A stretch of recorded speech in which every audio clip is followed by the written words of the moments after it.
Har doimgidek ikkita gul berasiz. Bittasi xotinimga, bittasi onamga. Onangizga ham, ayolingizga ham doim gul olasiz. Qo'yib qolaman-da. Bir kechqurun uydagilar xursand qilay dedim-da. Keling, xush kelibsiz. Xo'jayinim har doim sizlarning do'koningizdan gul olib keladilar. Shunaqa chiroyli. Bugun o'rtog'imni tug'ilgan kun edi. Shunga bitta zo'r gul qilib bersangiz. Bo'ldi, muammosi yo'q. Xo'jayingiz ismi nima edi? G'ulom. G'ulomga ayolimisiz? Voy, eringiz tilla odam. Har doim kelib ikkita gul oladilar. Bitta sizga, bitta onalariga. Ikkita? Qaynonam o'tib ketganlariga 5 yil bo'ldi-yu.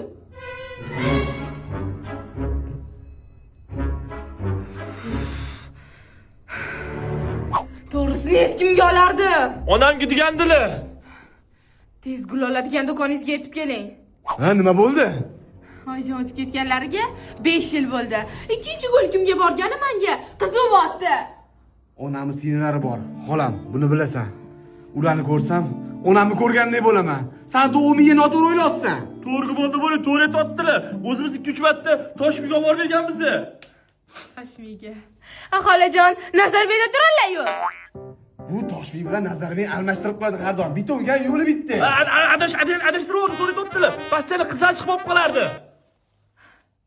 Qizlari, xolajonda qiz yo'q-ku, 3 ta o'g'il bo'ladi. To'xta.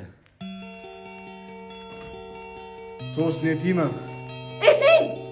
Pochcham yoshligida sho'xlik qilib qo'ygan ekan. Mana hozir xolam endi qizni tan oldilar. O'shalarga olib borib berardim. O'sha ovalardi gulli.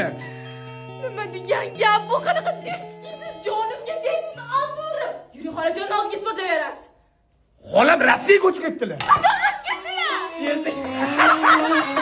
Qadam ba qadam talablaringga yugra yugra charchadi.